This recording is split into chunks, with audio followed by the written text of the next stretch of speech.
this is the theoretical basis of the course, and where I will try to examine with you why is that through the history of psychiatry and psychoanalysis, trauma has not been given the importance that it deserves in the origin of all form of existing psychopathology. Trauma is in the center of all psychopathologies, I believe. And I give you hypotheses in relation to why have these been not exactly presented in that way from the time of Freud. I think Freud had it all right. It was in the right way at the end of 1800 when he said that the hysteria were produced by infantile traumas. So far he was okay in what he was saying. But then, because Freud was such a good clinician and based his own contributions on empirical observation, and this is why he have the first theory on anxiety doesn't make sense to us now when he talk about that masturbation had to do with hypochondriasis and things like that. But if we think about the kind of patient that he was observing at the time, we will understand why. Because at the time, for instance, the main problem women that came to see him had was the fear of becoming pregnant. There was no preservative, contraceptive in order to avoid pregnancy. So women would have babies after babies and then sometimes die out of delivery, so they were very frightened. So they would refuse to have sex with their husband. So the husband would come and complain that they have to masturbate. And this is the thing he was dealing with. So he created hypotheses based on the clinical observation he was having at the time. He observed that most of the hysterical women he had complained about being sexually abused by the fathers. So what he said, that, okay, hysteria is the reason, is produced by traumatic event that happened in childhood from the sexual abuse of the fathers, which is very reductionistic to think that all psychopathology are produced by the sexual abuse of the father. But that's what he saw. Then later on, that was Freud as a psychiatrist, very ignorant at that time, starting to really think about the phenomenology of the mind and not knowing very much about it. At the time of the project, when he was more interested in neurophysiology. So then by the beginning of 1900, then he got involved really in observation of infantile sexuality, and he produced the 3 essays that you know about when he talked about the psychosexual stage of sexual development. Now, he was really coming into something else now. It was on the surface. It was no longer a descriptive psychopathology, but in depth, understanding the dynamics going on in the mind. So he discovered the presence of the Oedipus complex. And by then he switched from the descriptive observation that he did, very reductionistic, that hysteria was caused by sexual abuse from the father, to believe that most of the conflicts of the mind were produced by the Oedipus complex. Why he never put them together, I don't know. We can speculate. Mason, who was a Torontonian, who wrote a very good book about these issues of the seduction theory, said that the main problem was done to Emma, which was called in Freud's very well-known dream of Irma dream, which you have to do with Emma Epstein, who, are you familiar with that story? Because I don't want to repeat it. So he based the switch on now going back to the seduction theory has something to do with this tremendous thing that Freud went through by having fleas, which was a bit psychotic. He was so lonely at the time to operate on these poor women. Anyway, so for one reason or the other, He never went back. He never put it together. And then by 1926, he created the concept of two forms of trauma that people are still using, which is external trauma and internal trauma. Now, we will be talking about that on this next seminar, but I can tell ahead of time that I think that we have to consider the two things together. It's very simple. I mean, it's the Oedipus complex modified by the trauma. It's not a big deal. I mean, the Oedipus complex is crucial, is important, is in the center, like you say, in the center of all form of mental conflict. That's a fact. But in all of us have been modified by our own preconceptual trauma. Then Ferenczi came into the picture. Well, you read Ferenczi. I mean, he say many things that can be said now on trauma. I mean, he was very clear, very bright guy. He understood very much the core and the center of the phenomenology of early trauma. But then the problem with Ferenczi was that for one reason or the other, I think I talk about self-envy. The only way out to understand why did he switch to a very unorthodox way of doing psychoanalysis when he was analyzed by Freud himself, and then getting into trouble with Freud, which at the end brought a letter up a few months before he died, when he really almost expelled him from psychoanalysis. He was so disturbed, Freud, but knowing about the thing that he was doing. He did all sort of things. I don't remember now because I read this a long time ago, but I think he got involved with somebody who was the daughter, Pat, you know more than I do, the daughter of the woman he was living with, and then Freud wrote to him not to do that. It was dangerous. Then he would switch. He would lie down in the couch and have the patient on the other side, talked about his own issues himself.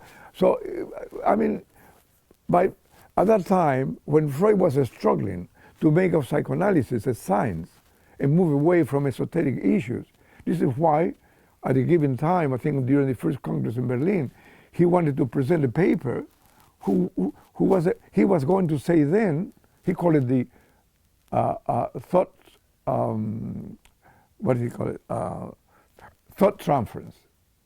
In the paper, you can see the spirit of what Klein later talk about, a projective and introjective identification. You already have the idea of what Klein developed later on. But he was told not to do so, because then people were going to think that he was talking about telepathy. And then people were going to think that he was talking, it was in witchcraft and whatever, something like that. So he decided not to do so. But it's there, and you can read it in his papers.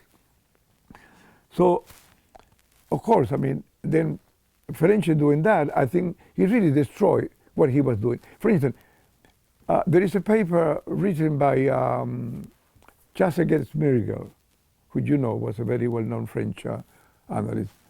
Her husband was Bella Gumbrigeda, who wrote a lot about narcissism. She wrote a paper saying that because Ferenczi said, he talked about the trauma being atomized. And Bion, talking about psychosis patient, say that he didn't use the word trauma, Bion. Ferenczi did. But Bion said that events from childhood that were not assimilated, not digested, will be split, minutely split and projected everywhere.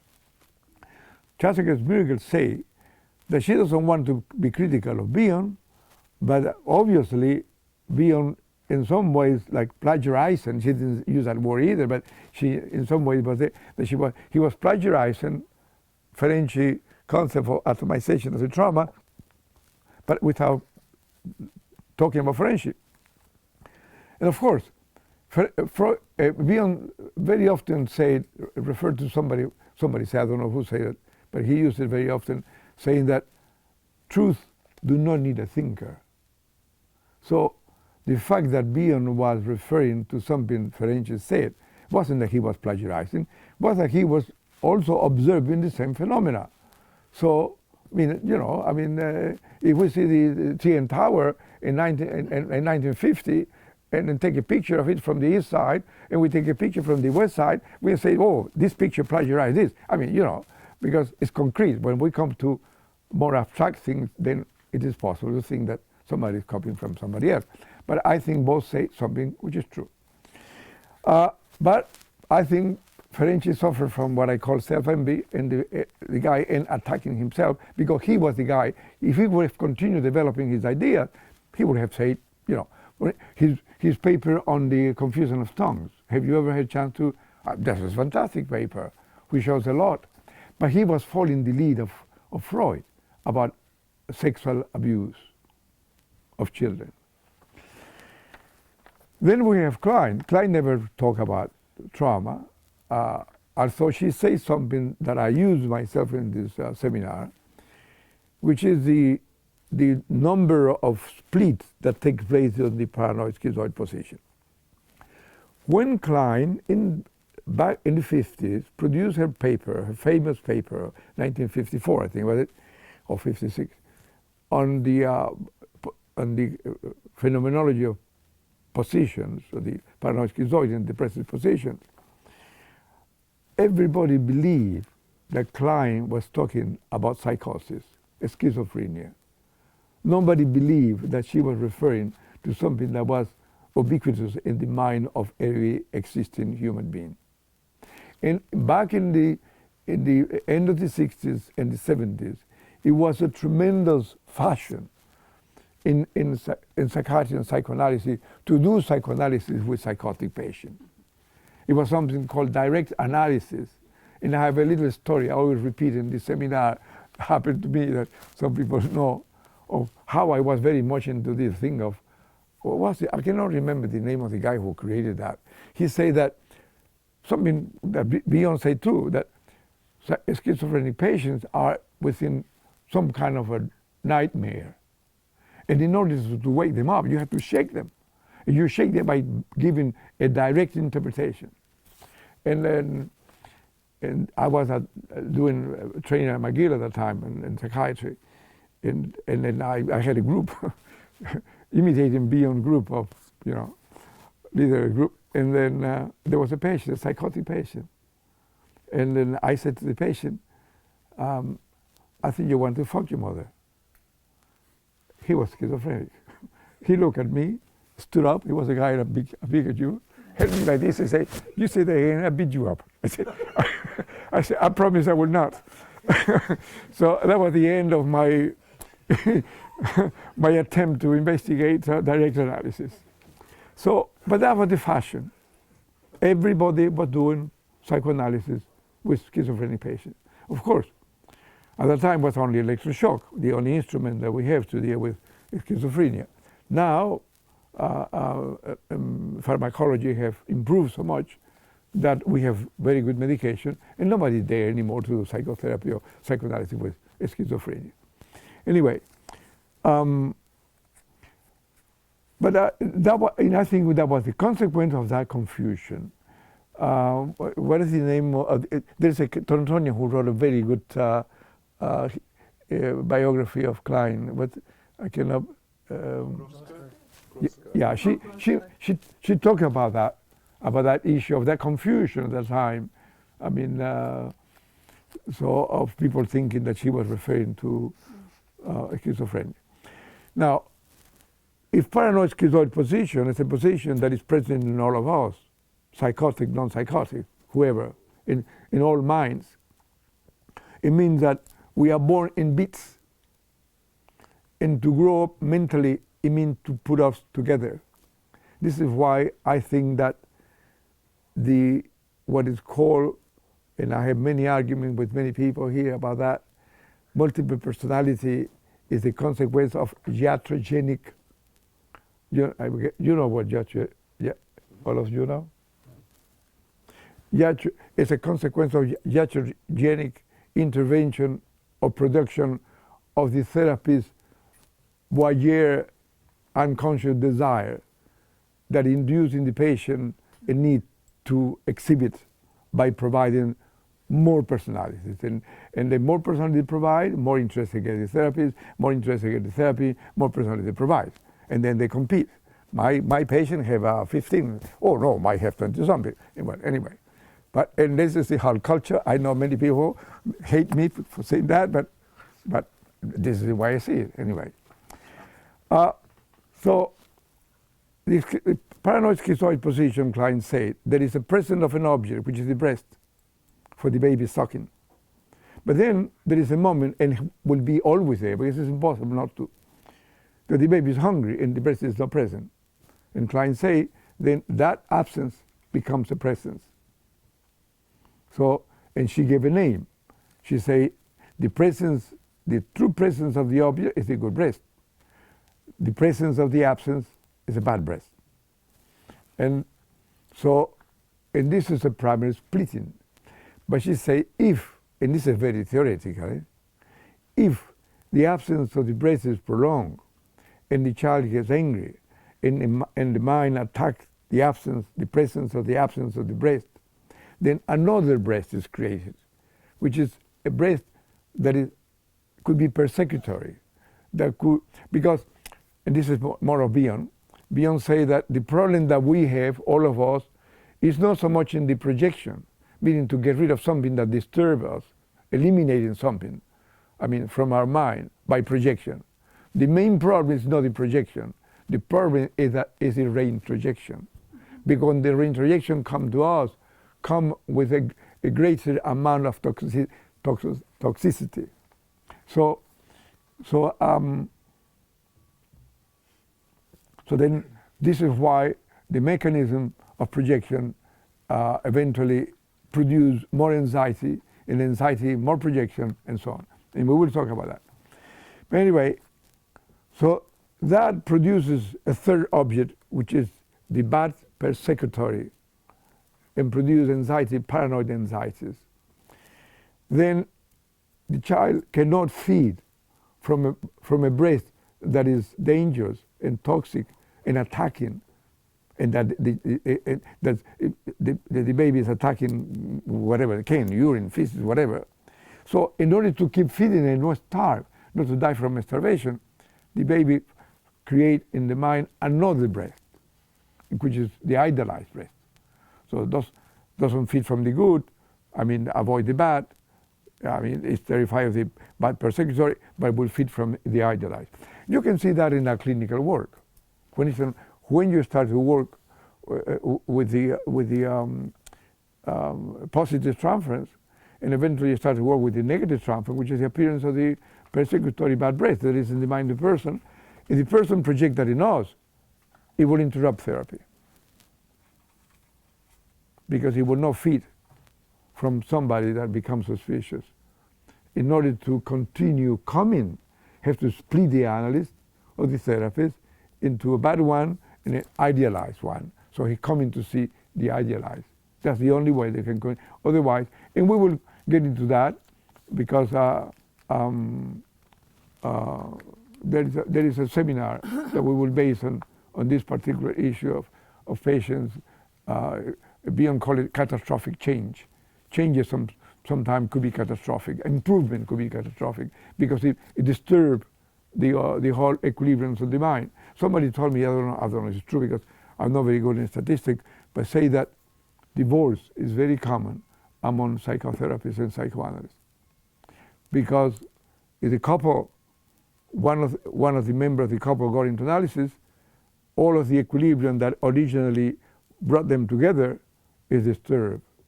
And unless the other partner goes into analysis, it could really produce a break. So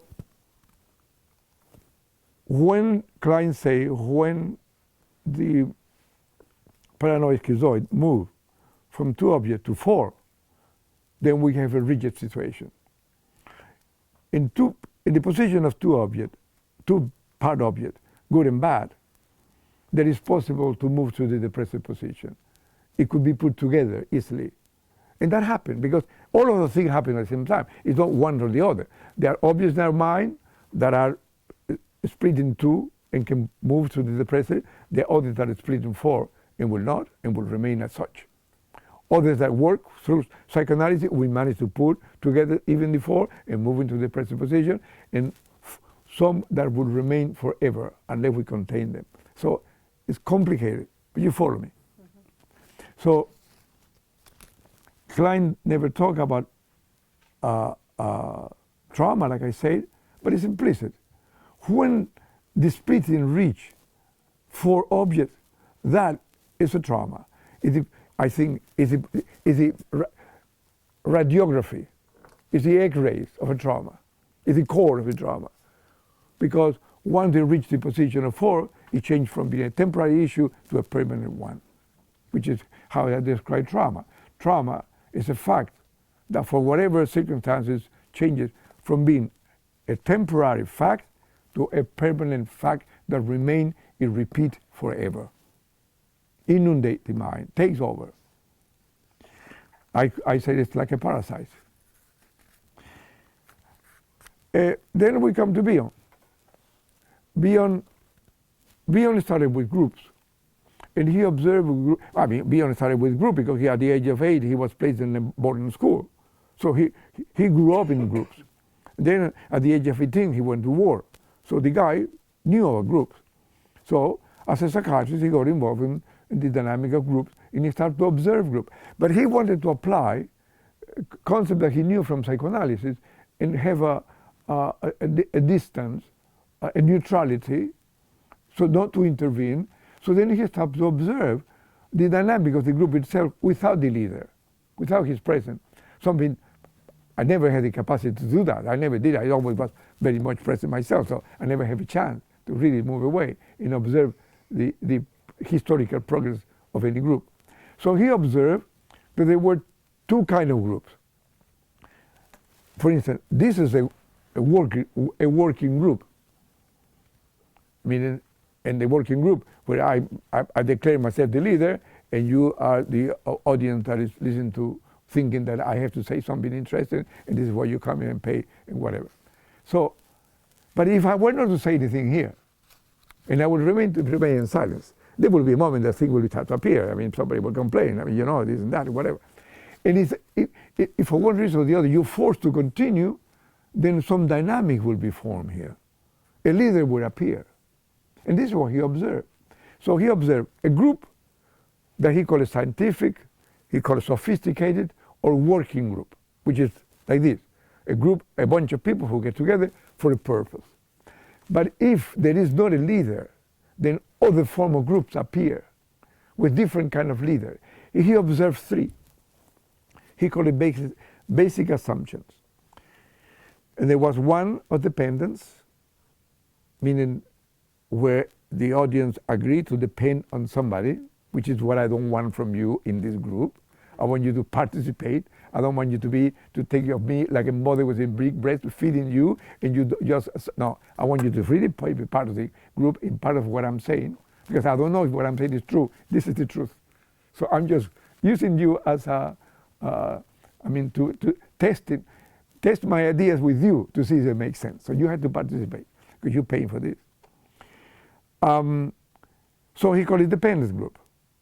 Then the second group he talked is a group that is typical of the war, when people get together to fight and then to withdraw. So he called it the fight and flight group. And they have a different leader, usually paranoid leaders. And the third group is a group that he say that usually they move around, not necessarily an individual. It could be an individual, but it could be an idea. It could be a hope, a possibility, a messianic something. So he called it messianic group. So one of the characteristics of the group is very much in religion, where the Messiah is supposed to come, but it will never will. This kind of thing. The hope has to always be maintained in suspense, because if it comes, it's attacked by the group and destroyed. It has to be always remain as something like an entelechy, an idea. Can you give an example of that? Sorry? Can you give an example of this third group that you're talking about? Religion. Religion. So the hope is what? The hope is God. The hope is waiting for somebody. I don't know if anybody has seen God. It could be possible that you have seen God and still be not being in a mental hospital, but I don't know, you know. I went to see him, but he wasn't there. That's right, there you are. The problem is never there. You go there, it's never there. You know? I say we know of God because of the luggage, but of the guy, he left a long time ago. But, so God is a hope. Yeah, all religion have the same thing. They fight for, this is my God, and they kill each other. No, that's my God. I mean, you know, nonsense. So, the thing was that he created a kind of a split situation in the group. A working group, a rational group, a sophisticated group with a purpose, you know, and a group that was ruled by emotions and feelings that moved in a different direction. So there were two things. Later on, he went into analysis with Klein, and then graduated in 1950. He produced a paper that is on twins, on the old concept of the double. How do you call it in German? The yeah. So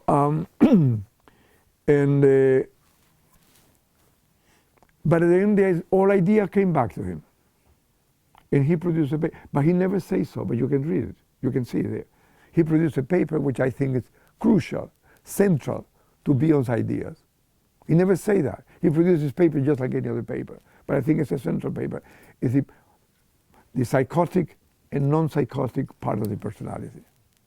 It's the same thing. The psychotic are the basic assumption, and the non-psychotic is the working group. But that now is not outside. It's in our head.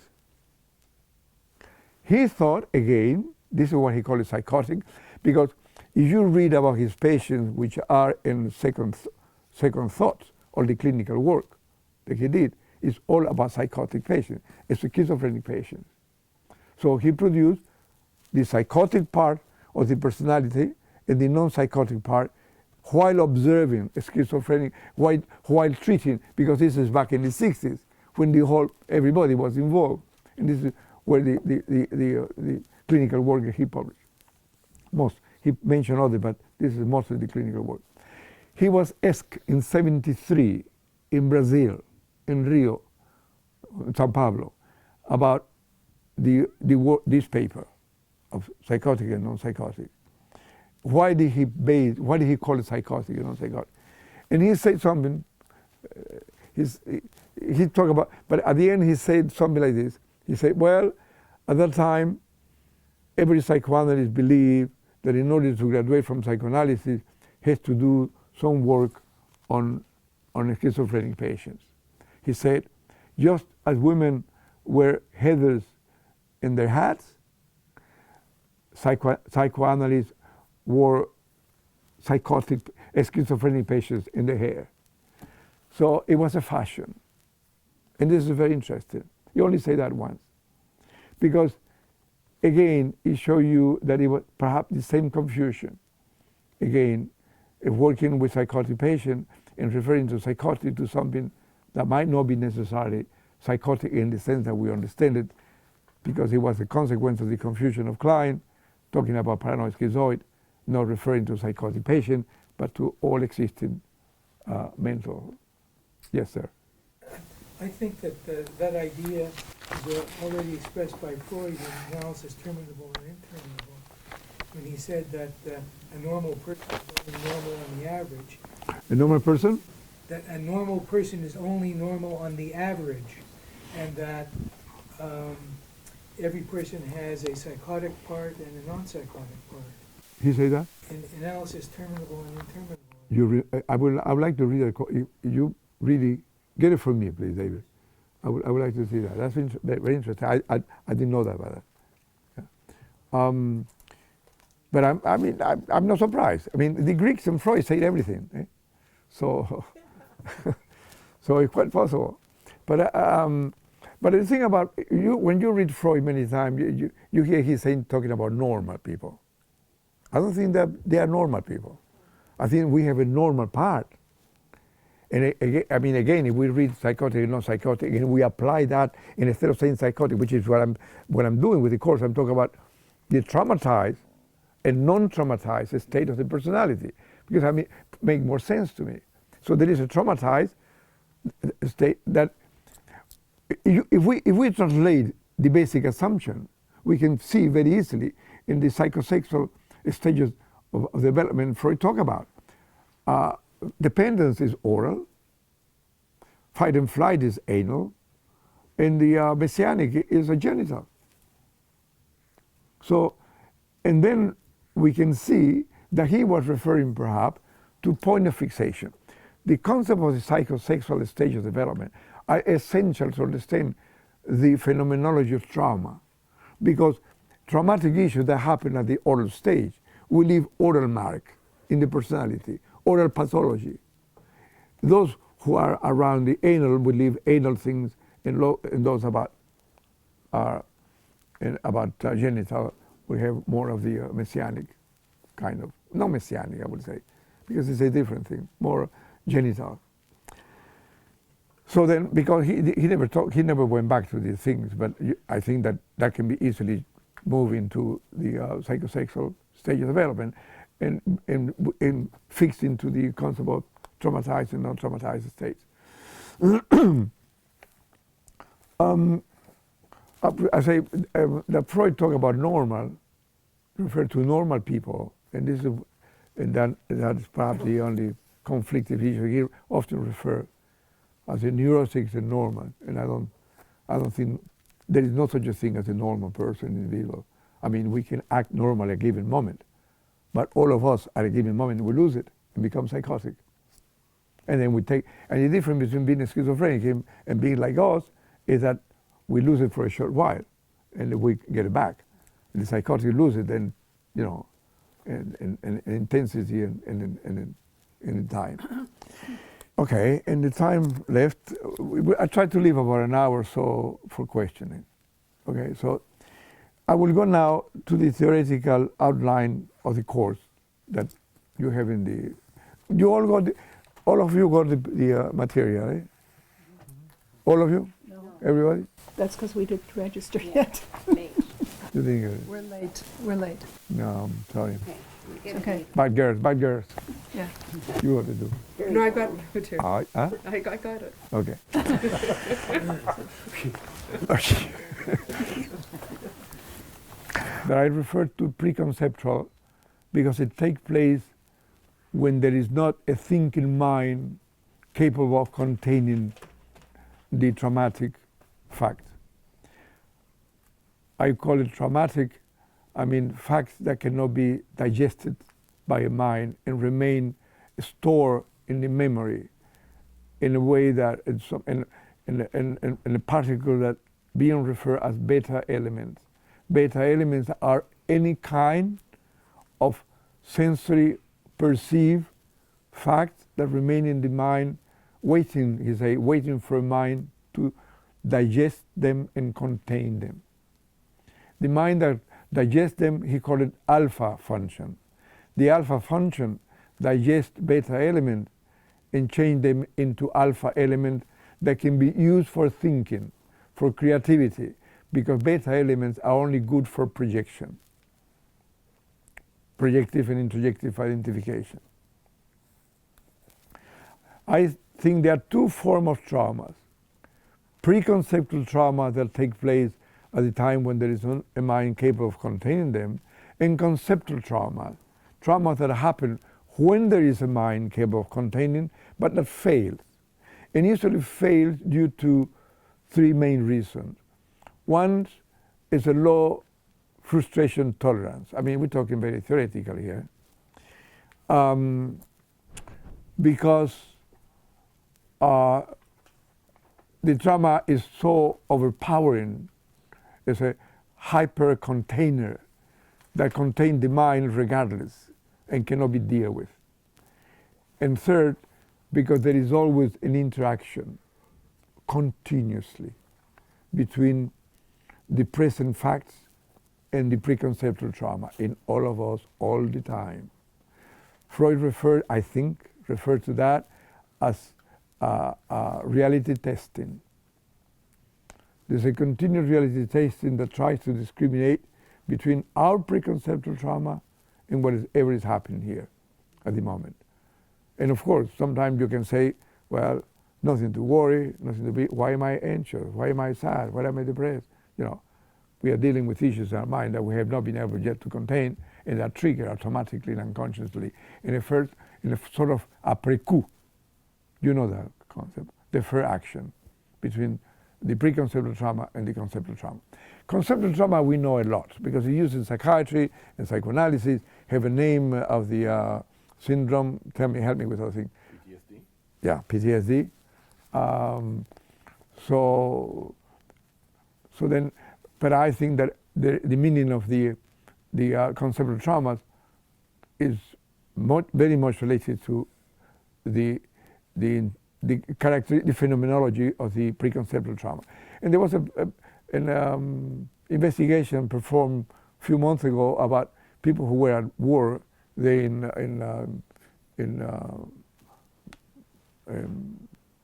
Iraq, I think, I don't know, in Iraq, and they tried to figure out that many people who suffer from war neurosis now there was related to things that happened in their childhood, which is what I'm saying. Anyway, I'm going to present a case like that, but you can see that she's dealing with a terrible trauma of developing cancer, and then how one thing fit to the other, whatever happened in her childhood, what the situation she was dealing with.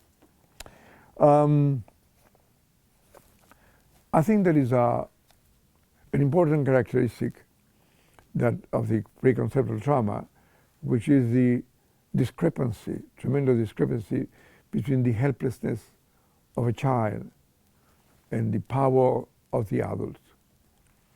And that discrepancy is sometimes what trigger emotions that are produced in the conceptual trauma.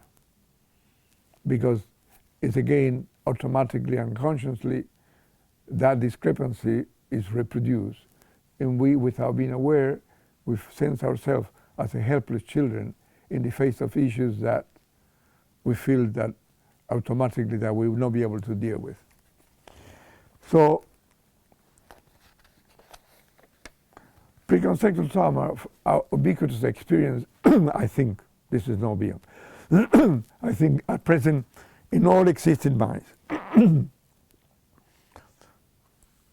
I think that they are so important that they become what Bion called a selected fact. Bion referred to selected fact. He used a Poincaré expression where there is, whenever there is a situation, there could be an item, an issue that organizes the whole thing, the chaos present in the whole thing, and providing meaning to it. I think that preconceptual traumas organize our life. It makes the way we are, the way we think, what we do, what we hear. You know, so many things we examine, we will see that we are a consequence and a product of our own preconceptual trauma. It's our own fingerprint. So I say that they amount to successive identification so tight-fitting that the trauma renders itself invisible. I mean, we are our trauma. Like the Shakespearean expression that the eyes that sees not itself. I say that already, that preconceptual trauma are minutely split or atomized and project everywhere, together with the mind that's supposed to provide meaning to it. For instance, you can see that in any phobia. When you have a phobic patient that is afraid of orange, you say, but why are you afraid of orange? It can't do anything to you. Look, it's a nice thing. Look, it tastes lovely, it tastes nice. I mean, so you're using your mind to provide a meaning that the patient should have. The patient should say to themselves, yeah, these are orange. I mean, why can anybody be afraid of orange? You know? But Bion said, when the projections takes place, the part of the mind, or the thinking mind, capable of containing that, is also projected. It's like a hole in the mind. Not a hole in the head, but a hole in the mind. I have a question. Yes. When we say selected fact, the example you use, the oral need, can, let's say, oral need the need we have can be a selected fact, can repeat itself Mm. over from something to another.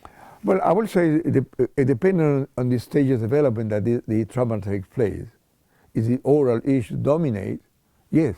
Can be a selected. Yeah, Anal issue can, any issue. that's right. And will appear in the form of psychopathology.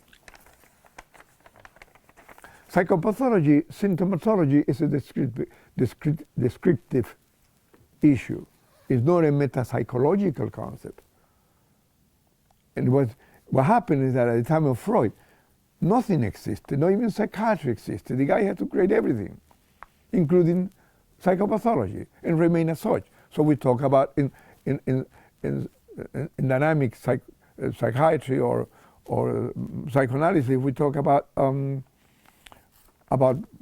obsessive compulsive disorders, about hysteria or whatever. But these are symptoms. For instance, look at hysteria, disappear. So they are historically bound to the time. Many forms of psychopathology are culture bound. For instance, I come from the Caribbean. The psychopathology we see in the Caribbean, we don't see it here. And what we see here, we don't see it there. We don't see autism there. People like to use the word autism because it's more sophisticated and say mentally retarded, but when you examine the patient, you don't see autism there as you see it here. I see autism here sometimes even in people who are not autistic. So, because I think it might be linked to the weather perhaps. The weather, it will define the way of thinking, the way we are. It's a selective fact. That weather is a selective fact for Canadians. Yeah, like the tropics, and the weather there's always, I say, in Canada, people are reliable. The weather, completely unreliable. In the tropic, the weather is very reliable. People, completely unreliable. So, they're different. Can I ask a question? Yes, sir. I'm wondering about the minute splitting, the atomization of the trauma Yes. in the projection. Yes. It's sort of an abstract question, but that would suggest, when I think of the example in the paper on the psychotic and non-psychotic curse, the bizarre objects, the phonograph that listens Yes. or that sees, I think, Yes. that would suggest to me that the projection of the trauma would be highly incoherent if it's subject to that kind of minute fragmentation or atomization. So I guess I'm trying to understand, what would that look like? How, when a preconceptual trauma is projected and subject to that kind of splitting, how coherent or incoherent are the projections? Okay. You ask a lot of things at once. So let me go slowly on that. The preconceptual trauma split the mind in two stages. A traumatized stage, which you have to, is completely related to the original trauma, the preconceptual trauma. And a non-traumatized part, which is a normal part, normal development. Because the trauma moves. How the child deals with the traumatic issues. Usually, trauma for children is like a tsunami. You don't see it in the child, because the child's way of behaving, the child's way of thinking is always is like a traumatized. It's like a psychotic. Children in action and thinking resemble psychotic patients. So then, at adolescent and the teens, they start to appear. The way they behave, the way they act, according to the trauma. And then, but I say the container, how to show the trauma, changes, but the meaning is the same. You can see that in the in Winnicott's concept of transitional object. From the breath to the thumb to the security blanket to alcohol to cigarettes or whatever.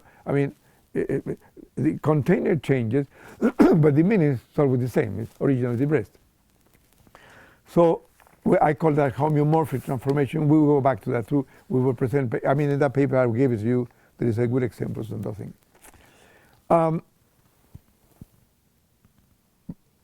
When Bjorn referred to psychotic and non-psychotic, the psychotic moves to the non-psychotic, and the non-psychotic moves to the psychotic, or the traumatized to the non-traumatized. They move. At the moment, we lose it, and and then we come berserk. So, what happened at that moment? he said, is that the alpha element self-digest themselves. Yeah, I always use an example of a patient who's lying on the couch, and then she's talking about Oedipal issues in a very intelligent way, an interpretation I given, and she's engaging with talking about, and so there's a little spider that comes with roof, and suddenly goes to the top of it, and she look at it, and then she screamed and run to the, shaking to the door. I said, what happened to this intelligent woman that was really talking and thinking about the thing with the little minuscule spider I could almost see myself? I mean, she became psychotic. So what is in the spider? Okay, when the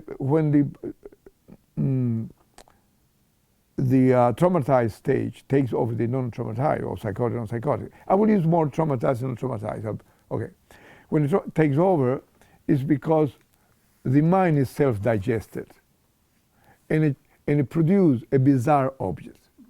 Bizarre objects are a form of beta element, but different, because they carry, according to Bion, this is Bion's description, they carry pieces of ego and superego. In this sense, why the little spider is so meaningful? We started to examine it, and we find out that when this girl was a little girl and she had a little brother, then she will engage at night sometime in some kind of explorations, and she'd like for the brother to do a little spider walking around her body. She became very excited about that. So, now she feels very guilty about what she did, and the brother wants to complain about that, whatever. So they don't understand that the little spider is pregnant with meaning of ego and superego. So this is why Bion called a bizarre object, which is different from a perception. The perception that become traumatic at an early age is a true beta element. They have don't contain ego or superego projections. Okay, about splitting and projection, like you say, we all know that. All of us have been in a situation all the time. We are all the time in those situations. I mean, this is a pervasive, is an ongoing issue to all human minds, that we are always dealing around every corner. Our traumatic part are waiting for us continuously and producing. I mean, the first guy who said that, this is the paper is about, is Plato. What an amazing mind. I mean, Whitehead was say that all, I say European, but I think all philosophers at the present time are only but footnote of Plato. This guy, are you familiar with the allegory of the cave? But that's what he said. We live in a cave. So sometimes we become, sometimes we use our alpha function non-traumatized part, and we see that the cigar is not a cigar. But very often we are taken by our traumatized part, and then we start to feel that the cigar is not a cigar, it's something else. So, but that happens continuously. If you observe, I don't know how many of you have been in analysis or have the analytical experience, but you can, through analysis you become aware that we all are immersed in a cave, and sometimes use projective and introjective identification that allow us to see a world that sometimes, very often, is not a cigar, but it's something else. So this is what I want this course to be practical, that at the end you can really use the thing we talk about here in your everyday work, also with yourself.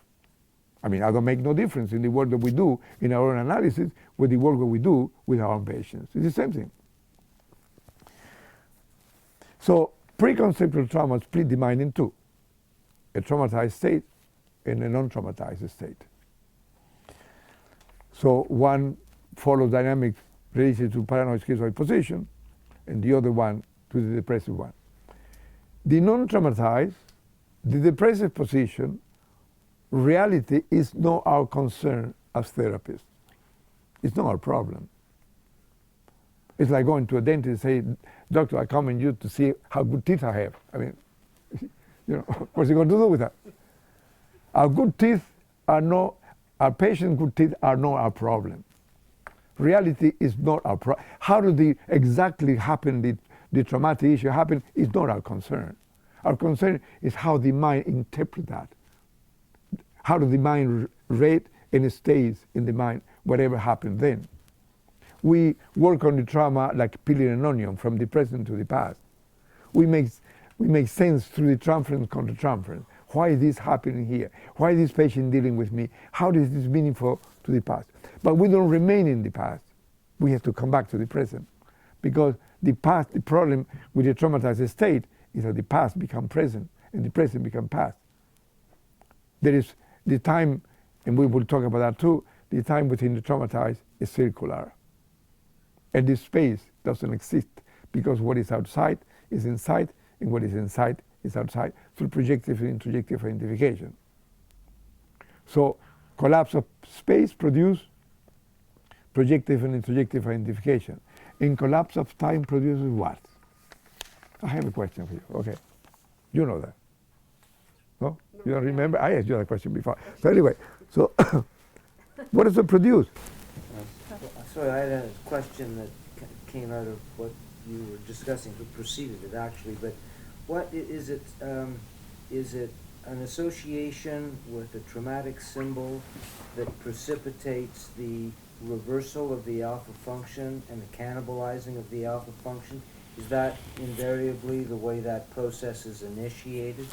I was interested in the paper when you talked about the reversal of the alpha function, the organizing function, the rationalizing function that has the ability to make sense of the beta particles, but sometimes it turns on itself and ceases to be able to function. Not the beta, the alpha. The alpha, that's what I mean. It turns on itself, Yeah. and ceases to be able to function, and we lose it as a kind of defensive organizing mechanism. And is it always a kind of an association with the traumatic symbol that causes that breakdown in the alpha function? Well, this is, I mean, it will be what hurt us closely, what is, for one reason or the other. I mean, if I say to you, what can I say? Venezuelans are no good. I mean, who cares? I mean, I'm the one because I'm from there. But it's like Canadian, oh my God. I mean, so if what touches us closely, if what triggers, what could trigger that issue. That spider touches her closely.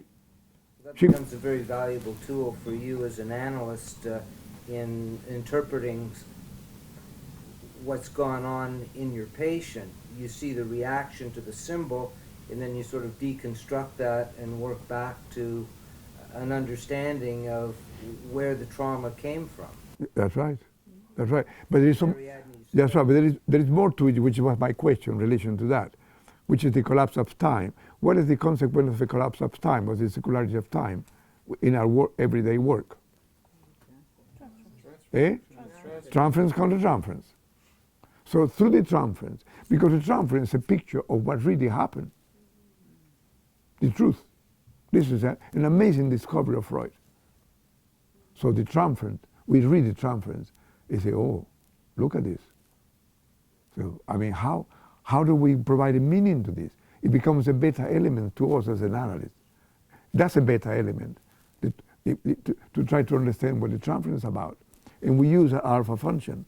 Well, perhaps this could be, related to whatever. But we're doing that continuously. We've been doing where we do in therapy, where we listen to the patient. I'm trying to think now about something recently that I had a patient who is the worst as if personality I have seen in my life. She is your yes. She is, my feeling in the transfer is that she is my yes, never my no. Yes. She's only yes. She's terrified of any no. And here we have a problem because how did that happen? Was she afraid of the mother? She's so frightened, so terrified she had to become the other person continuously, like a chameleon, and not exist herself.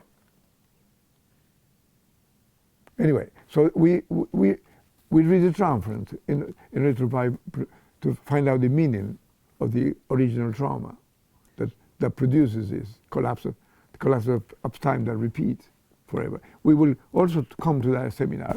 So Raphael, Yes. can I interrupt for a sec? Please. So when you're talking about the patient who suddenly sees a spider and is terrified, and you're thinking about biographically or in representational terms where that came from, but in terms just of the transference, countertransference, it's something like suddenly something between the two of us, something suddenly in the room has become very unsafe, which is quite different from thinking about the original.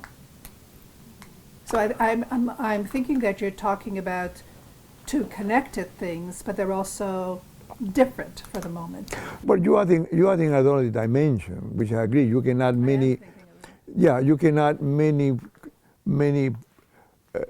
penumbra of symbolization. Many. I mean, you move from the extra-transferential to the transferential, which is, does she fear that I could do the same thing? Does she want me also to go around with my fingers and touch her and stimulate her sexually? Is that what she fears, to be there alone with me, lie down in the bed? And then, I mean, yeah, all of those things are there. But, and of course, you eventually go into, I'm not talking about that because that's not the purpose of what we're doing now, is just to show that the relationship between the traumatic issue and the trauma. But you're right, absolutely right. I mean, we can go into many possibilities, yes, of course, yes. And there are many meanings, many meanings associated. There's always a number of association in relation to a fact, because it doesn't happen like that, black and white. It's always more complicated. Mm-hmm. Yeah, of course, yeah, you're right. Okay, what else? When these bizarre objects, this is very important, when these bizarre objects are projected, not outside, the interpretation has three stages. This is not beyond, this is me. Extra-transferential, transferential, and intrapsychic. Why? Transferential because something happened outside of the transference. I mean, otherwise we will be delusional, thinking that everything is us, you know. So, transferential because do happen there, like Susan is saying. But intrapsychic because it's never with us. Mm-hmm. So to remain in the transference kind of transference is very dangerous, because the patient could end hating us or getting involved with us in a different way. I mean, we will talk about negative links also, which is beyond.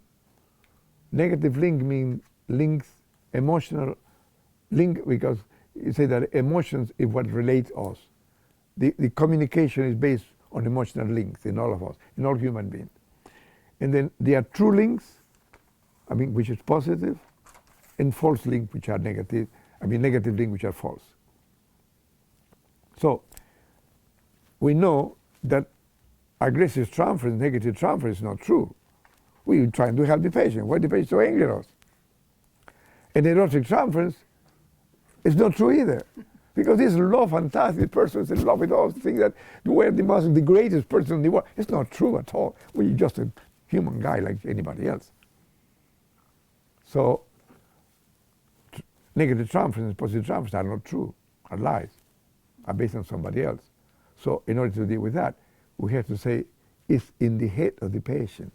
So we have to bring the scenario, the happening to the true scenario, which is within the mind, between part objects. I know it's difficult. This is difficult. This is my experience here. It's difficult. It might have something to do with the weather, I think. I don't know. I could be wrong. This idea of the collapse of time. Eh? I'm having a little bit of difficulty with this idea. That Which one? the transference, be it positive or negative, has nothing to do you have different transferences to different analysts, right? So is there, I mean, some patients, there is more of a collapse of time, but it's not an entire collapse of time, in that it is connected to the analyst also. I guess that's what I'm. No, it could be triggered. It could be triggered by the analyst. I mean, it will remain in our neutrality as much as possible. I mean, sometimes we can induce things because we have a countertransference too. Beyond discriminate between countertransference and all. Countertransference for Beyond is issues in the analysis that had not been resolved, so we can act it out because of lack of analysis. Right. So then, of course, we will have different situations trigger different feeling, but it belongs to us. I mean, a neurotic transference of a patient toward us have nothing to do with analysis, or a negative transference with the patient hated us. I mean, have nothing to do with that. Has to come from the patient's mind. It can be nothing. I guess that's what I have difficulty with. My reactions to you will be different to, say, my reaction to Susan. Or, I mean, there is. No, I agree with you. For instance, when I was younger, and a better-looking guy, so I have patients sometimes that obviously will have feelings for me. Now I have the advantage that I'm transparent. People look through me; they never look at me anymore. So there are differences. Yeah, different as you get older, as you're a woman or a man. They are different. And differences in who you are. That's right. Too. But I'm not talking about that difference. I'm talking about the difference that are induced by issues that happen in us related to our trauma, because those are facts that you have to deal with. I mean, you know, you can say, I would have been better if I went to such and such an analyst because of this and that. Or, I mean, or I don't like the way he looks and the way I don't like he talk. I mean, I don't like his accent or whatever. But those are facts, reality. But we're not talking, because our reality is nothing we can do. Beyond say, you cannot do anything about reality, because to try to deal with something, to deal with reality, it would be like singing potatoes. I mean, you can eat potatoes, you can plant potatoes, but you cannot sing potatoes. So reality is something like that. You can't do anything about it. It is like that. It is there, you know. So I'm not referring to that. I'm referring about those issues that are triggering you, because issues in your mind that are related to you on pre-conceptual trauma that we can work on. But you're right. You know, those things exist. You know, but they are realities. Is it possible the collapse of time? The collapse of time. Collapse of time, that I think that relates to her question. Kind of engineered between patient and analyst, and it somewhat will be different between person of the analyst, who the analyst is, and also the patient. Somehow, something from me as a person will come and create that collapse of time with the patient. No, no. The collapse of time is the consequence of a traumatized part of the personality that takes over the mind. But I'm not talking about that sort of, again, I'm talking about intrapsychic. Again, I am as an analyst, I have my own issue, how much I've been analyzed. Yeah. I'm bringing something into this time. Yes, yes. That's what I'm referring to. That. No, but I'm not talking about that. I take it's a reality. A female analyst will not produce the same transference, countertransference that a male analyst, an older analyst, a younger analyst. I mean, yeah, many things are triggering us according to the reality we live in. Here, for instance, the impression that we all have could be different for the to be sitting here. Everybody, there is a point. We all have a point of view, but that's our point of view that we have as an individual. But I'm not talking about that. I'm talking about that aspect of our life that are the consequence of something that happened very early in our life, and that repeats itself compulsively. It's the repetition compulsion Freud talked about, and takes over, and then disturbs reality as the way it is, for us to look at it as close as possible. I mean, you can say, yes, this analyst is producing me this feeling, but that's a different thing. I'm not, because there's nothing we can do about that. With nothing we can do about reality.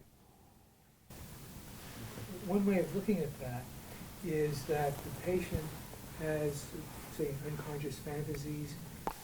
Louder, David, repeat that louder. The patient has unconscious fantasies which are like a drama, and depending on who the analyst is, they may be assigned a different role, but it's the same drama.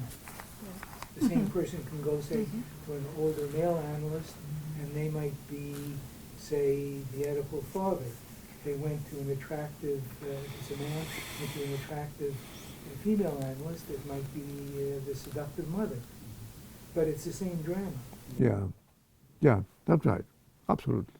Yeah. So we're talking about those aspects that repeat, that are consequence of that particular preconceptual drama. Yeah. Okay, we were going to talk about bizarre objects. And that sometimes bizarre objects are not projected to the outside, but are projected inside, are projected into an organ, into the body, for instance. And because they are ego and superego issues, the projected identification that we do of these bizarre objects in our organs induce the organ to talk back. And because the organs don't talk, they act according to their physiology. So a heart hearticize, or liver liverize, or pancreas pancreasize. And in that continuous interaction, a symptom is produced. Is that in the organ? In the body, yeah. Yeah. In the body. Yeah. And so all sorts of yes? How is the specific organ selected? I mean, That's a mystery, but I can tell you something. I think some organs are chosen according to the interaction that was established between usually our mother and ourselves. Children don't speak, cannot provide a meaning. Our parents were traumatized too. I mean, they're dealing with their own trauma. They could choose an organ to relate to, depending on the mother, for instance, conflict. A mother will be very concerned about a child defecating or not defecating. The child might use that to control the mother. That could be translated later into constipation, or be translated into hemorrhoids, or you name it. cancer, colorectal cancer. I mean, that's Or rectal, yes, right. how do you how also is the sort of choice of disease or affect selected? There you are. Pick the organ, then we got to pick the disease. If Or, that's for instance, I tell you something. Ulcerative colitis. I have 4 patients now here with ulcerative colitis. I've never seen ulcerative colitis in the Caribbean, because there are no obsessive patients there. People are perverse. People are acting out. They're manic depressive, hysterical, but not obsessive compulsive.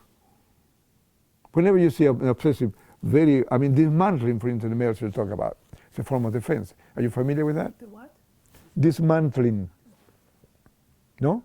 But he said that he talked about autistic children, that the type of defense a child will use, for instance, come in and not distinguishing between you and the furniture, it's like the child dismantles you. He said like a wall that will fall down because of the weather or whatever. No, it's not projective or introjective identification, but something else that, you know. So, what was it talking about? About somatic pathology. So I think that sometimes organs are chosen because of that. I have observed that in my own myself, of why and how my mother related to me and which organs were targeted. I've seen that in my own analysis. So you pay attention to that, you will see that. Now, are the other possibility? For instance, I have a patient that is diabetic. This patient was abused, sexually abused, by the father used to have sex with it. He's a boy and 2 girls.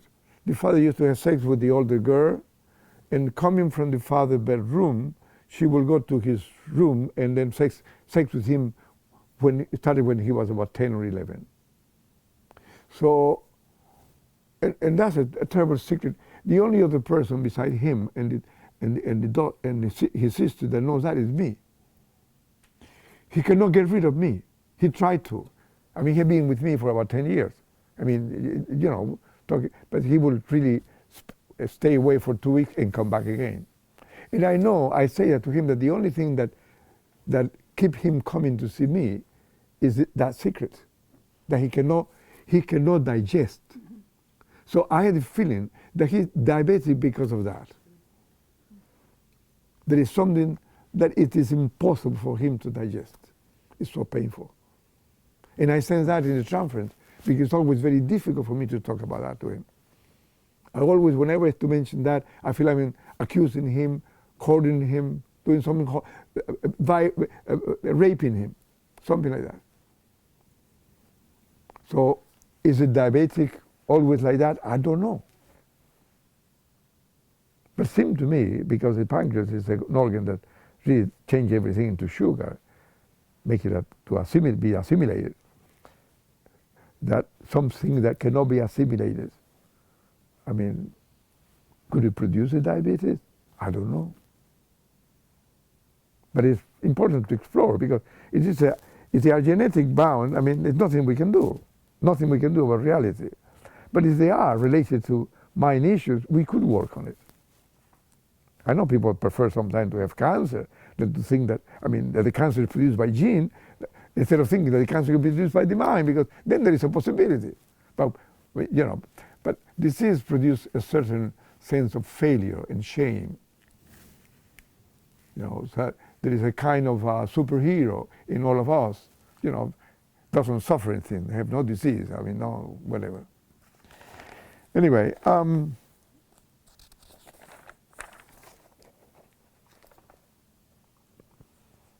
I said, Freud said that the superego is heir to the Oedipus complex.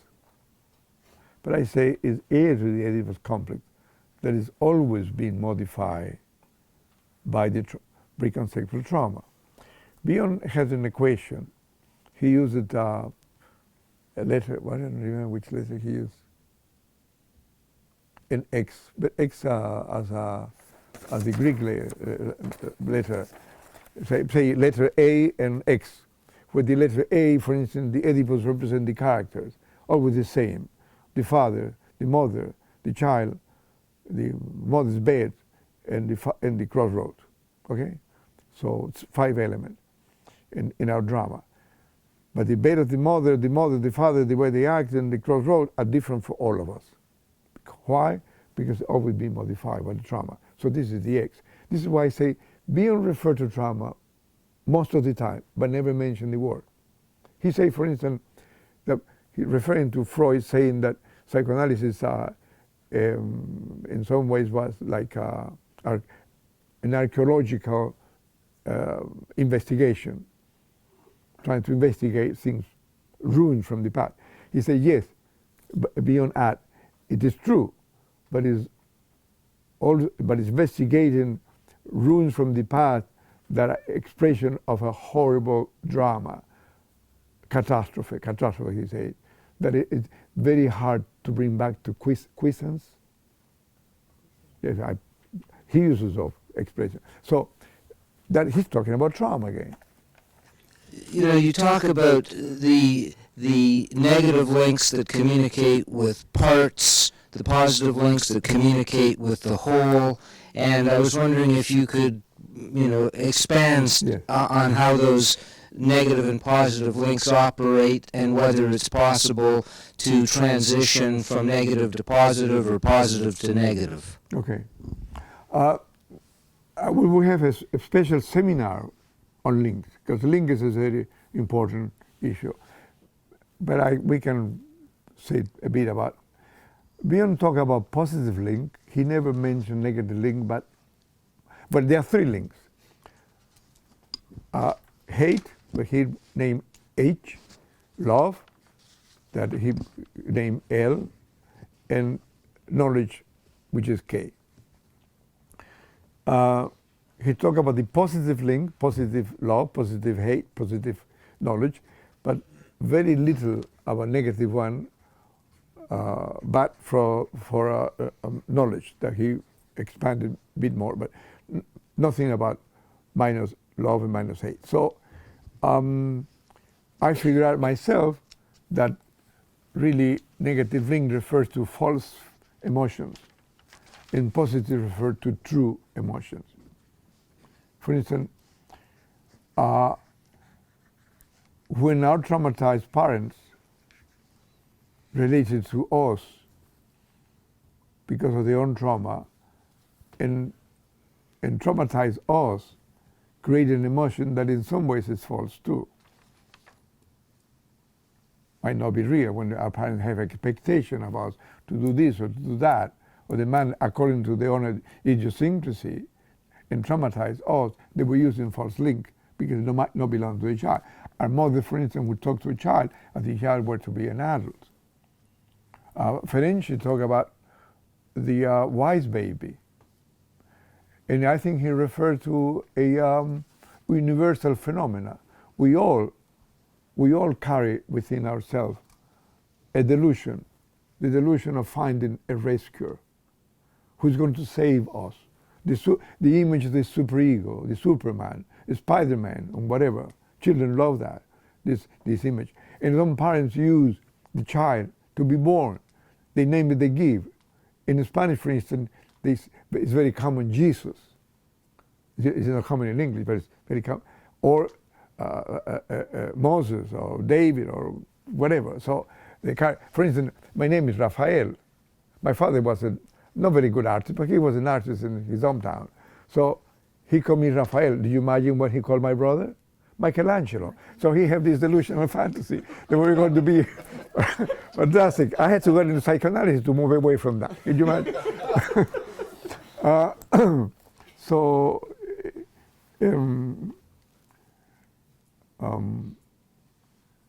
the links, going back to the links, so they're false links, are the links that are, for instance, all traumatized, all emotions that are produced from the traumatized state in our mind are false, are transference and countertransference. The transference and countertransference are false emotions.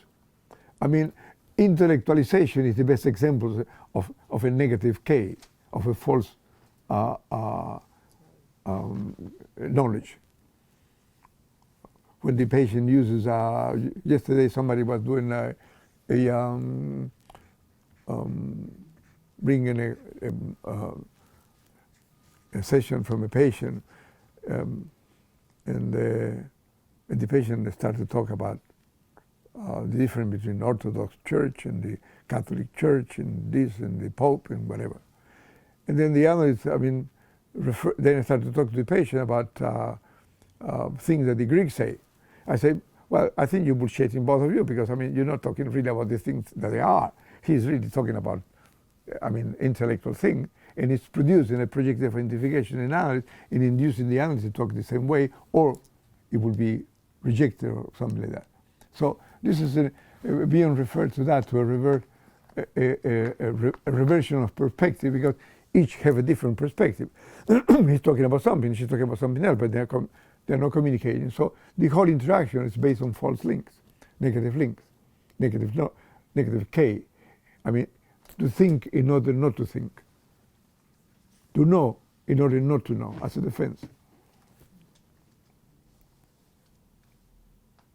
But we will have a full seminar, because this is important, because there is a continuous interaction between the traumatized state and the non-traumatized. There's a fantastic paper written by David Rosenfeld on pathological narcissism, where he referred to a gang mafiosi. Are you familiar with that concept? I use that to talk about the traumatized state. I say the traumatized state organizes itself like a selected fact and work like a gang that try to control, dominate the non-traumatized state. It's Herbert Rosenfeld. Eh? It's Herbert Rosenfeld. I'm Herbert Roosevelt. Yeah. David Roosevelt is a friend of mine from Argentina. Yeah. Yeah. I'm sorry, Herbert Roosevelt. What was I? Quick question then. Would you say, when I think of Rosenfeld, I also think of Steiner's work on psychic retreats and. I'm sorry? When I think of Rosenfeld, I also think of Steiner on psychic retreats. He yeah. also talks about gangs. And would you say that the traumatized part of the personality is always to some degree structured by this kind of, the gang, the psychic retreat?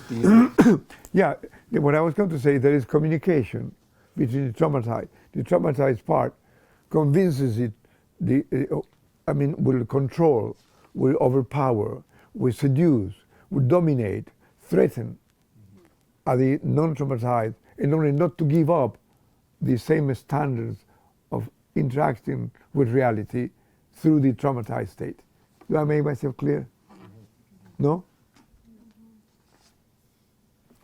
I've been thinking about the experience I have in this day with somebody, but I cannot recall it well, where the issue was that the patient was afraid to, it was like a change in the therapy, but the patient was afraid to give up all the standards and the way that they use things, and I cannot recall. But you can see that very often. I mean, Melson talks about that also.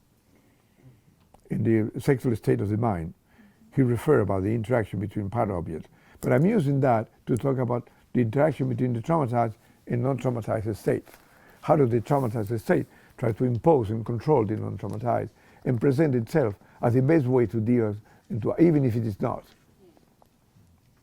But we will talk about that, about the different form of communication that they are between one state and the other. We will have a seminar about that. I usually say, when there are no questions, it's either things very clear or very obscure. So,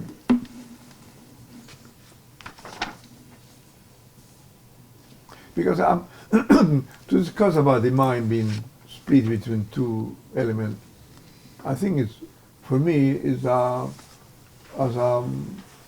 it's a different perspective of looking at the thing, because when we, from a practical point of view, how I work myself is in the first week that I see a patient, what I try to, by all means, is find out what is the profile of the trauma.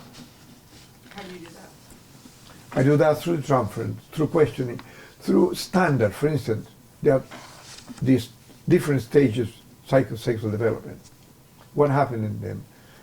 The position of the patient within the family. Is the older? Is a boy? Is a girl? Is a second? For instance, you know that the different position produce different interaction between the parents. So you have ideas about. I can tell you about what is the core of the trauma of all my patients. And people are forthcoming with when you structure an interview like that right at the beginning. You think you get an accurate picture of? No. Well, I wish I could be so fast, but sometimes it's possible, sometimes it's not. It depends. But in my mind, I'm not saying, but in the mind, what I'm investigating is that I have to have a clear, in a short while, what we're really talking about. Why? Because once you have that, the rest is just repetition of the same. Might look different, but it's the same thing. So it provides you with a compass, so you don't get lost. You know where you're going. So for me, it's very useful from a very practical point of view to conceive the mind like that.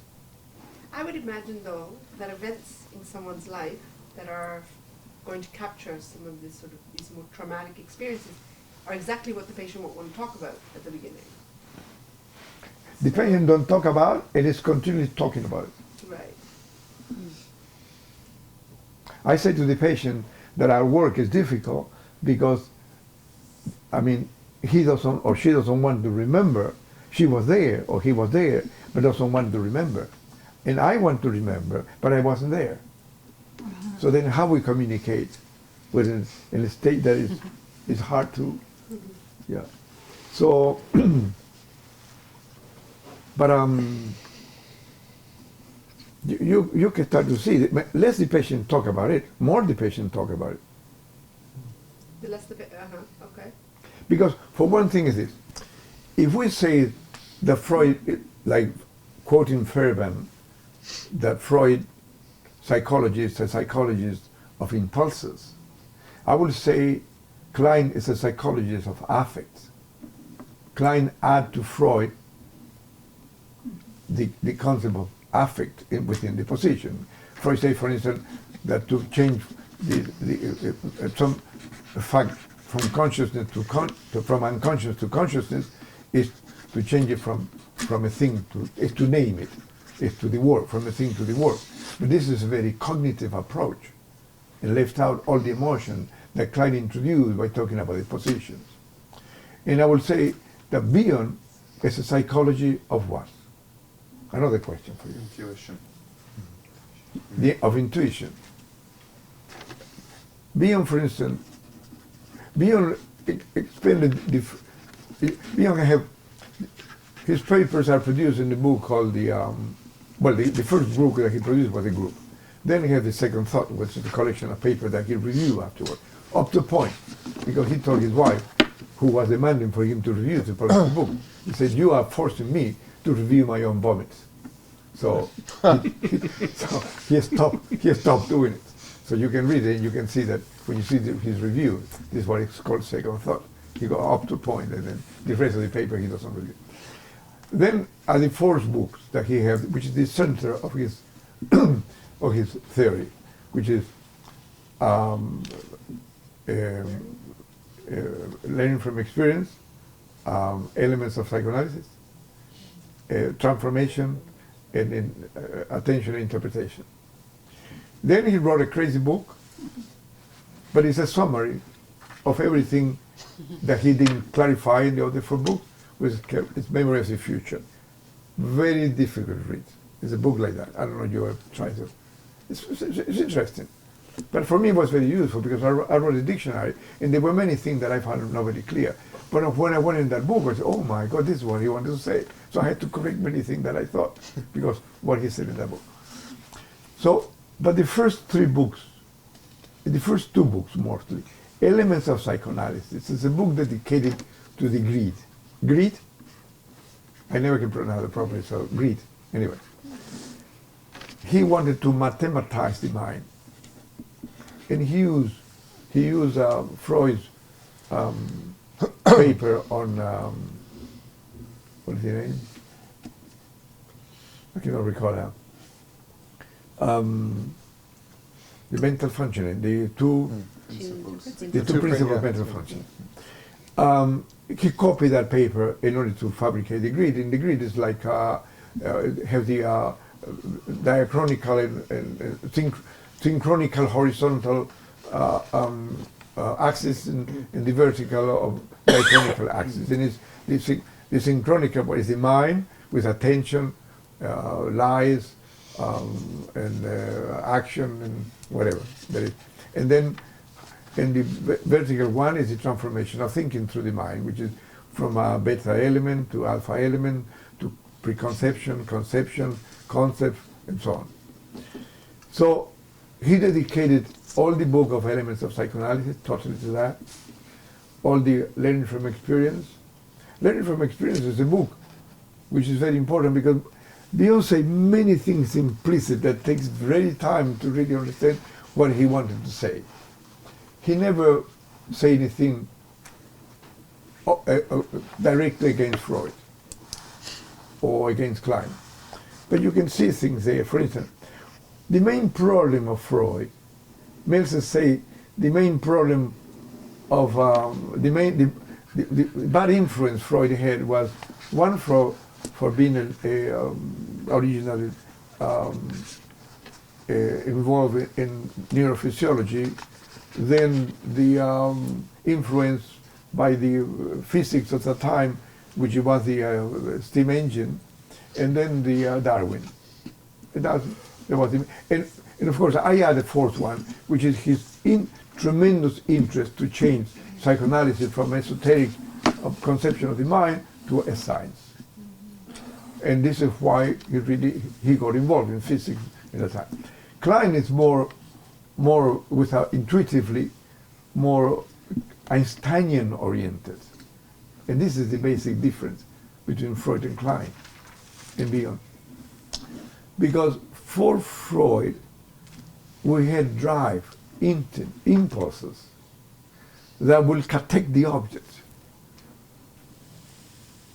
But the drive and the object do not fuse, could detach, like a pseudopod. That takes away the possibility of learning from experience. Why? Because if I detect this, and I detect, then this is new. Then I can take something else. And I start here. I detect, and I'm ready to something. You follow what I'm saying? Mm-hmm. Where clients say no. One is detected, it remains like that. And it's changed, and it's transformed. Because we don't have memories of drive. We have memories of objects, of things, of facts, of happening. Klein writes, we have memories of feelings, which is a wonderful Yeah, description. that's right. Memory of feeling. Of feelings, yeah, of facts that happen, and it's always remain like that. This is why it's called object relation. It's not called object relation because I have relation with you as object. No. It's called object relation because whatever is protected, I mean, the breast is like Plato's concept of form. It's a mouth searching for a breast. But once that breast is found, an experience takes place.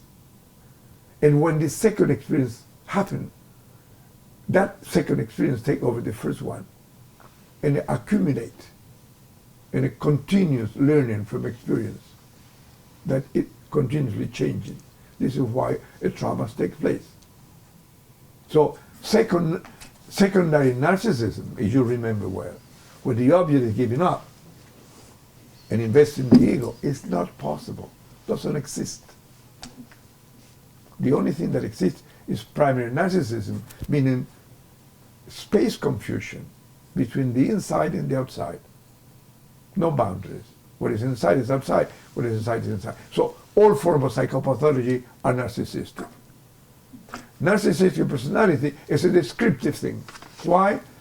Because when Freud talked about the ego, the drive investing in the ego and inflating the ego to a position of a manic state, which is what is referred to narcissistic personality we all use. If we understand that from a client point of view, the narcissistic personality is the consequence of the incorporation of the idealized object. So I'm thinking I'm fantastic. I'm the answer for everything. No, look at me, But what happened is that a client talked that there is no idealized object without persecutory object. Mm-hmm. They're correlated. Mm-hmm. So when you see somebody selling himself as fantastic because doesn't want to talk about the base part, mm-hmm. then but what he's talking and not talking, you know what he's talking. Mm-hmm. Are we going to get a chance to, like, as this sort of unfolds, to put this in context of clinical material? I think that would be the first seminar are theoretical. Mm-hmm. Okay. The rest are all clinical. Okay. But we have to go. Sure. We have a year, so yeah. Okay. This is all theoretical at the beginning. I have to give you the basics, and then we go into what was I saying? Oh, so then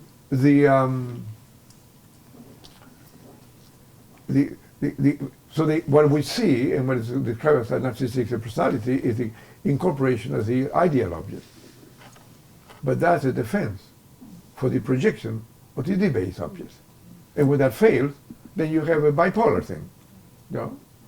It's, so the incorporation of the debased object produces depression and envy towards the idealized object that is projected, and then the incorporation of the idealized object produces contempt, but it produces also fear and paranoia of the debased object that is projected. So, in other words, the incorporation of the idealized object is as narcissistic as the incorporation of the debased object. So depression is as narcissistic as mania, from a Kleinian point of view. So how do you, sorry, go ahead. But from from a Kleinian point of view, all of those defenses are also seen just in terms of normal development as well. No, this is our normal development. There is always a non-traumatized and non-traumatized. If it's within the non-traumatized, it's normal. If it's within the traumatized, it's conflictive, it's pathological. Yeah? So how do you redefine, I don't know if the term is redefined, how do you define narcissism in terms of the use of omnipotence and the shift in boundaries between inside No, and outside? narcissism is confusion between inside and outside worlds. Right. Between, That's how you're defining narcissism? Yes. Yeah, okay. I don't think yeah. Kleiner. It's a defense. It's a defense for separation. Right. It's a heterophobia. And I mean, but it's a defense for separation. Fusion is a defense, which is very present in the child. So Bion, for instance, he talked about narcissism and then socialism, and he separated, he break it, social-ism,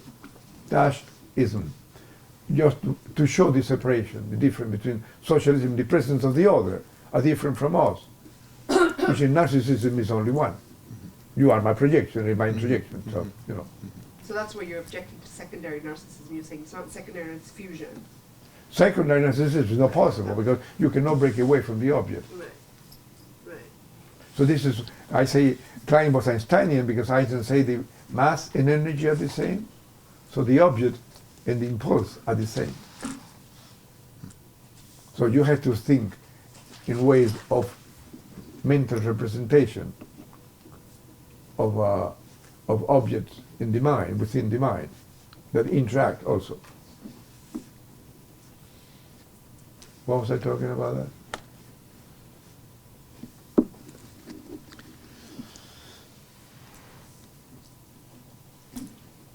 Talked about fusion. You were speaking about fusion in the narcissistic All context. narcissism and fusion are Basically the are same. the same. Are the same. Narcissism refers to fusion from a beyond Klein point of view. So secondary narcissism is not possible. I think Klein never mentioned it because she had enough problem that there fighting with Anna Freud after Freud died. They say because they were both in love with Jones. I don't know, but anyway, that's what they say. So,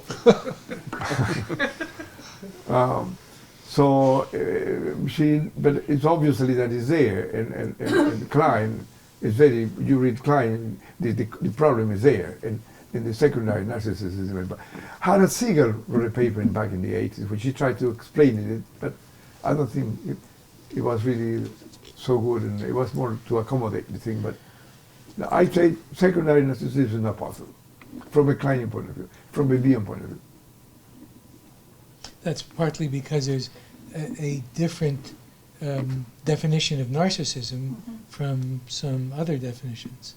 Pulver wrote a paper in which he said that I think there were 6 different concepts that were all called narcissism, and there are probably more. No, but I'm not talking about definition. I'm talking about empirical observation of facts. Right, but what you mean and what Klein means and what Bion means by narcissism might be different from what Freud and some other people might mean by narcissism. No, well, it's different because they observe. I say because if you observe it too, you can see that they were right. If you observe, let's forget about theoretical thing. Let's go to empirical observation. I mean, when we listen to a patient, what the patient is talking about, I mean, we know listen about we're not trying to pay attention to instincts and drive. We listen to facts, to happenings, to objects, interaction. So there is no such a thing in the human mind of a libido or an instance of a drive that is not attached to a fact.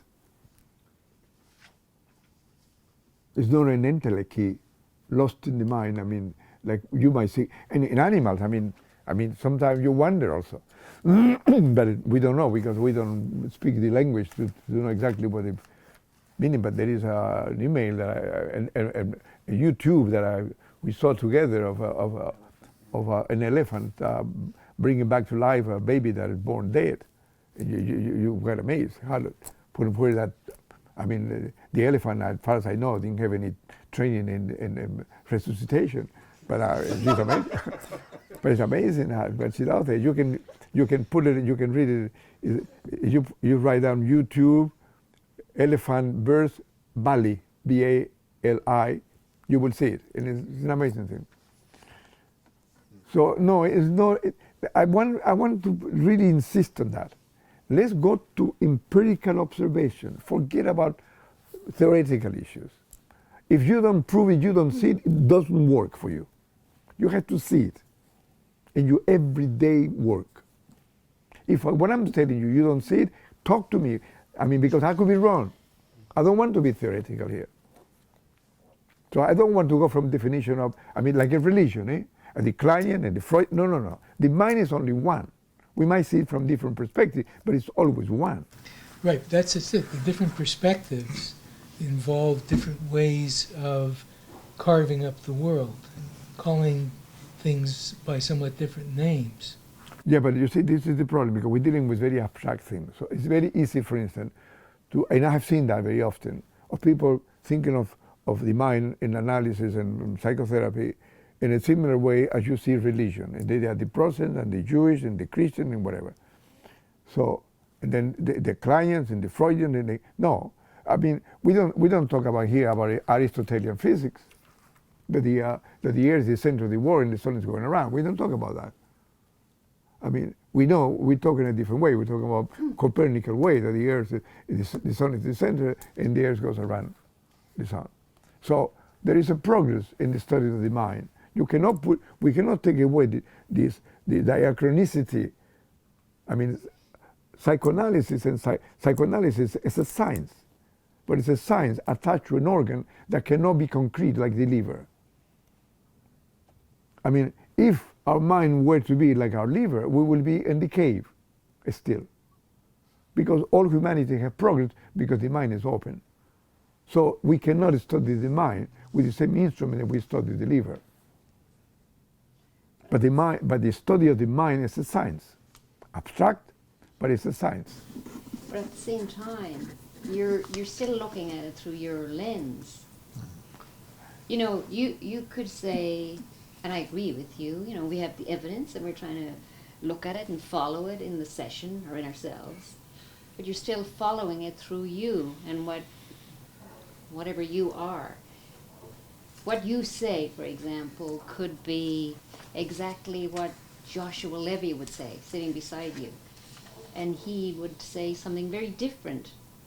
What about you? Oh, I would say probably something different. Well, that's what counts.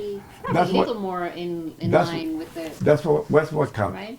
One of the problems that we have here, for instance, in Toronto, in my own observation coming from a different country, is that in Latin America, all psychoanalysts are very Kleinian and Bionian. For instance, you wouldn't hear anybody, everybody's trying to be Bionian. I mean, for instance, it doesn't make sense that we talk about Aristotelian physics. We talk about Einsteinian physics, because physics, because it's concrete, have moved from different kind of observation. Psychoanalysis should be the same. I mean, Klein add to Freud, because being in his own time, could not see everything. And so many things that were not right, and she saw things that he didn't see. And Bion add to Klein, and Meltzer also add to Klein, and provide a different perspective. But the difference that I think, I could be wrong, is that we have to see what they say in our patients, in ourselves. And that way makes sense to me. I mean, when I'm talking to you about something, because I've seen it. I've seen it in my patient, I've seen it in me. But is it that I have a different perspective because I had different training from, I don't know. Yeah, that's. Yeah, I don't think that. I think that's not the answer, that you have different training. I think you're drawn to a particular orientation because it fits in your own experience for you. But you have to see it. Right. You- Yeah. Yeah. You have to see it because, you know, anybody can say anything because it's abstract. Yes. You know, it's not the same thing as to say describing something concrete. I think it would be important though to understand, Is there? my reason for taking this, for doing this seminar, Yes. is to see how the technique in this, how the theory in this translates differently in terms of technique. I have a patient who's very traumatized, and from what I've done so far, I can't make contact with this patient, and I found him quite difficult. So I guess from my point of view, like for example, you gave the example of when you're assessing, you're looking for the trauma first. From my own sort of way of working, with this patient, anything I get near that would have been a painful period in his life, he says it didn't matter very quickly. Like he was like initially jumping off the couch and constantly having to move. So I am interested to see how the technique might be different in a way that might reach a patient like this in a way that settles him. Okay, but you might not find an answer here because, you see, what I'm saying is that trauma is ubiquitous. It's present in all the patients, including yourself, Sure. including me, Sure. everybody. So what kind of a trauma this patient has that is producing that kind of interaction, trying to interpret the contract, that's a different thing. Right. So you might find the answer here, but you might not, because it's not that I'm going to talk. I mean, I'm not talking about trauma as if something exists away from the people, away from the patient, away from us. No, we are all traumatized. But every trauma is different in every patient, in all of us. Sure, I don't disagree with that, but there still has to be a way to make contact with the patient. I guess I'm wondering about how this translates to technique, is really all I was saying. It translates to I'm not technique making in the this- sense, no different from the technique you know. But and the only thing I can add is that since I know that everybody is traumatized, the patient that I have in front of me have been traumatized, and I want to know how the person has been traumatized. Because once I know that, then the rest of the therapy continues as a repetition Sure, of but the the way same. that you go for the search, the way you do your investigation of finding out about his trauma or her trauma might be different depending on your theoretical, where you're Could coming be, from. it could That's be. what that's what Okay, I'm it could be. asking. Well, we will see that when we come to clinical work. I want to present to you exactly how I work, exactly to the detail, because I present cases. Yeah. So even in that paper that I gave, I don't have the paper. You don't Is have the it- paper? You have more paper. This yours? It's yours. It's yours. Oh, it is mine. The last one? It will be yours. Okay, thank you. I'm sorry. I think that I want to sort of verbalize differently. I think I'm going to go back to the issue of the time and transference. Again,